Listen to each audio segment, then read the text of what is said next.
Okay, so this is one last video about the circle fifths and how major scales relate to it. So I just wanted to cover a couple of things I maybe mentioned in the last two, but didn't really go over too much. And then just a couple little practical things, like why do we want to learn all of this? All right, so first thing I want to touch on was enharmonic equivalent. That's a term I keep kind of throwing out there. You may or may not know what that means. But for example, here we have G flat and F sharp in the same spot. Well, on our piano, that's basically this, it's the same note. It just kind of depends on how we define it. So I can think here's F, that's F sharp. Or here's G, go down a half step, I get G flat. So kind of what they're getting at is, say I have a F sharp scale. So I'm gonna write that out.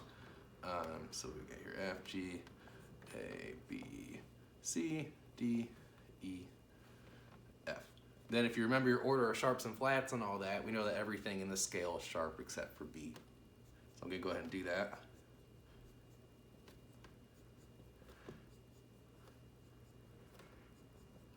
But now I could write this scale starting on G flat. And our idea would be, how do we make these notes sound like the ones above them and make every single note enharmonically equivalent? So we already know that G flat sounds like F sharp, but how do we make A sound like G sharp? Well, if this is G to G sharp, we'd have to make A flat to sound like G sharp. We keep doing the same thing. So how to make B sound like A sharp? We'd have to flat it, okay? How do we make C sound like B? This is where people get confused. To make C sound like B, I need to flat it.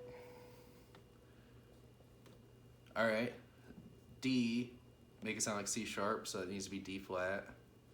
Making E sound like D sharp means I need to make E flat. Making F sound like E sharp, it does sound like E sharp because this E goes to E sharp, so that actually is fine. And then we get our G flat there. So what happened? I can say F sharp, G sharp, A sharp, B, C sharp, D sharp, E sharp, F sharp. That's fine. Or I could call it G flat, A flat, B flat, C flat, D flat, E flat, F, G flat. It sounds exactly the same, so we'd say it's enharmonically equivalent.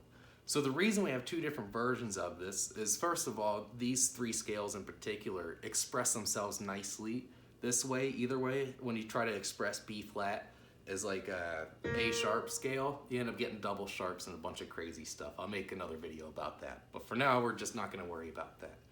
But it also makes more sense, like say I'm playing a song that has 5 sharps in it, I'm in B major, then I want a key change and I want to add like one more sharp. It's a lot less jarring to go to F sharp next and just tack one more sharp on there than it is to suddenly switch over to G flat and go from 5 sharps to 6 flats.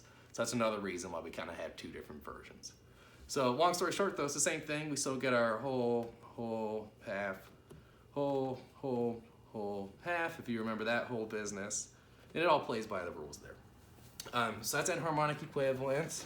And then the other thing I wanted to go over real quick was this order of sharps and flats and why this is kind of important to remember.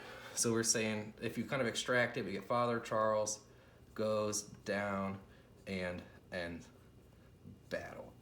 So that's like, if we go around the circle, that's the way they're introduced. So we got our F sharp there, then we had F and C sharp here, then F and C sharp, then G sharp there, and so on and so forth. We just keep adding them in that order.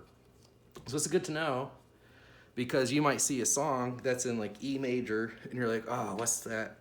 What's the sharps and flats in there? And it's like, oh, well, it's got to be the first 4 in this thing, because that's just how it works.